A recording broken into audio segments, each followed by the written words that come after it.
Hello, welcome back to Sandra's Sisterhood. I'm Carrie. This is a YouTube channel for the single and childless, not by choice person. Today we're talking about some tips of things you can do to manage when you are invited to that wedding or baby shower and you are childless, not by choice, or single. The first thing to consider is really reflect on whether or not you want to attend and how attending would impact you. Maybe you want to attend, but you also want to make sure that you have a plan on how you can manage the emotions should they arise in the middle of the event. So this video will be broken off into two different sections: tips if you do decide to attend the shower, and some tips for if you decide to decline the invitation. So with that, here are some steps and tips that you can take if you plan to attend the event or accept the invitation. The first thing I want you to do is plan ahead for some coping skills that you can use in the moment. If you find yourself triggered, feeling a lot of emotions, feeling flooded with emotions, maybe somebody says something that you're finding especially hurtful, have a plan of some skills that you can use right away in that moment. Here are some suggestions of some skills you can use in the moment if you're not sure.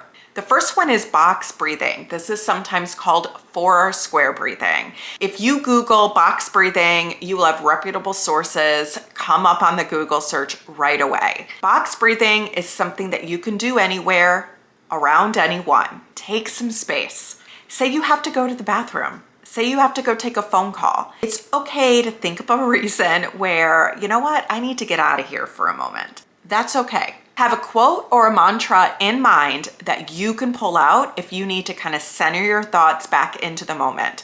What I sometimes tell people is hey, I don't want to pull something out of my pocket, or I'm afraid I won't remember something like that in the heat of the moment, then use your phone and use the wallpaper on your phone. So take a picture of it and then use that picture for your wallpaper. So when you pull out your phone, you'll see it right there, and it's discreet and readily available. Most people are going most places with their phone. The other thing you could do is even write it in the notes section of your phone if you don't want it to be your wallpaper. So box breathing, take some space, have a quote or mantra at the ready. All of these things that you can do pretty discreetly and in the moment. All right, another tip is have somebody at the ready, either via text or maybe at the shower, whether it's a wedding shower or a baby shower, that you can reach out to for support if you need it. Tell this person ahead of time so then they can be ready, or they can expect it, and maybe they even choose to check in with you. Have somebody on standby. The next tip is remember, if you get overwhelmed, you can leave. It's okay to change your mind, and it's okay to remind yourself that you can change your mind, even if you're in the middle of the event. And you might be like, sure, well, how am I gonna graciously dip out of an event that I've showed up at and said I will attend? Well, here's a tip for that too. Ahead of time, you can tell the host, hey, I'm going to come and I have something else, so I might only be able to stay for about 30 to 45 minutes. Or choose whatever time frame feels okay for you. That gives you an easy out if you feel like I've changed my mind, I don't want to be here anymore. And if you decide that you're having fun and you like it, you can just say your plans changed and now you're able to stay.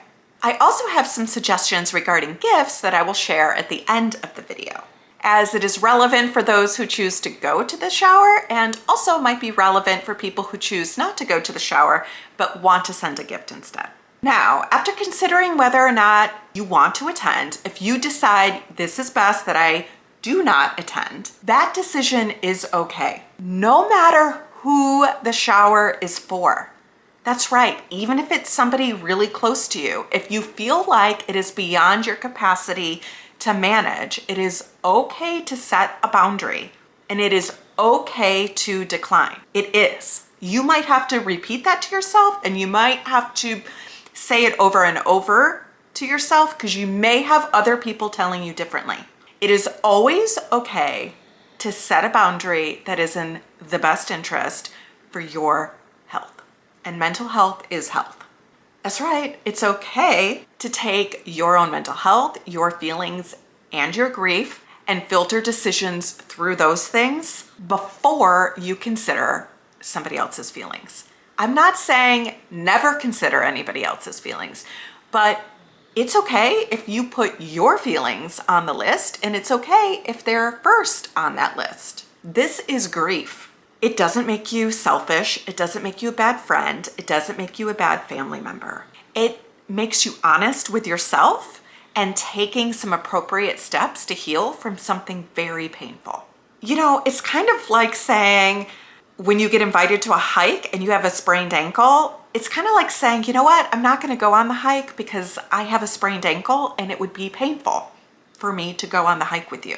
Hiking on that ankle won't be helpful. Going to a baby shower when you're grieving childlessness, or feeling like you can't manage a wedding shower, when you're feeling a lot of hurt feelings around that, that won't help either. The sprained ankle is just physical health versus emotional health, but both are equally important and both matter. And it's okay for you to prioritize your emotional health. So if you're finding this video helpful so far, don't forget to subscribe to Saunders Sisterhood. I put out videos related to being single and childless, not by choice, weekly. And I sprinkle in some lives and sometimes some pictures even as well. So subscribe. All right, now having said that, let's talk about if you decide to decline the invitation. All right, so you've decided to decline the invitation to the wedding shower or the baby shower. You don't owe anybody a reason. You can just say you're not going to be able to make it that day, and you can put a period at the end of that sentence and leave it at that if you want to. And that is true no matter what anybody tells you.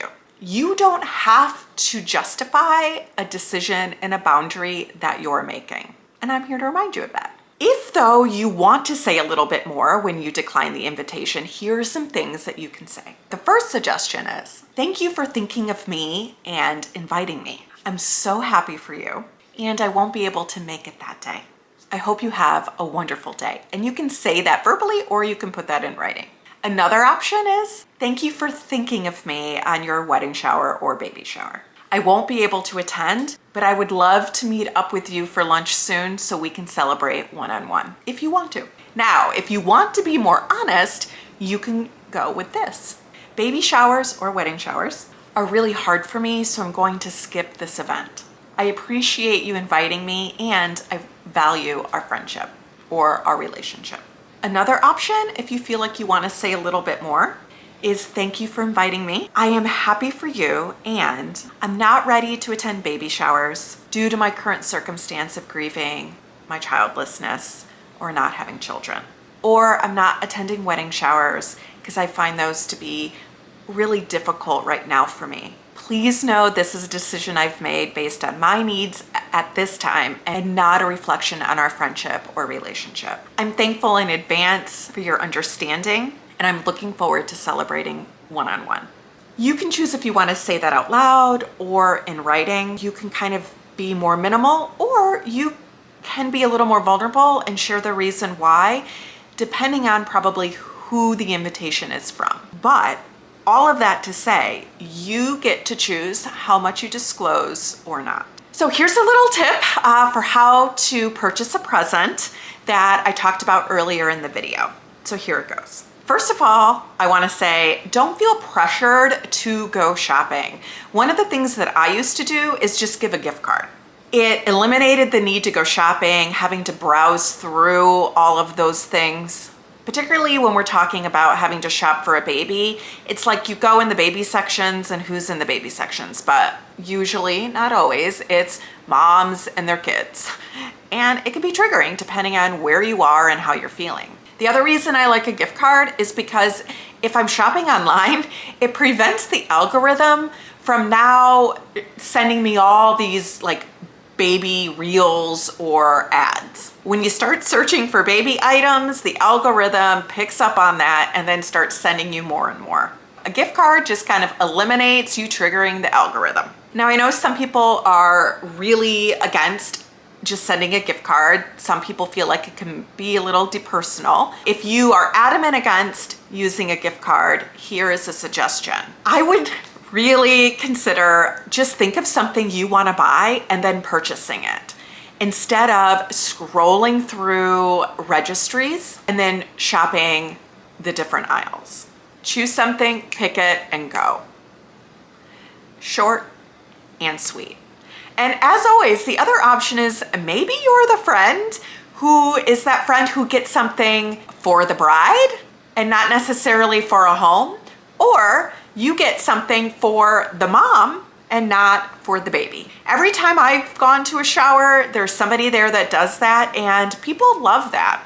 It's a reminder that this person isn't giving up their full identity now, and their label isn't now wife or mom. They are actually still a person in there. And so maybe you're the friend who shows up with that gift. I hope you found this video helpful, particularly as we're moving into wedding season, and I kind of feel like it's always baby season. But whether you're going to a shower, a sprinkle, or whatever the hell they're calling these things nowadays, remember, you get to decide if you want to go, and I hope you will subscribe to Sandra Sisterhood, which is a channel for the single and childless, not by choice person. P.S. I did want to do a shower for when I got my dog, but it was COVID, and so I wasn't able to do it. But you bet I would have done something like that and demanded a registry at PetSmart. Probably not, but still would have been fun.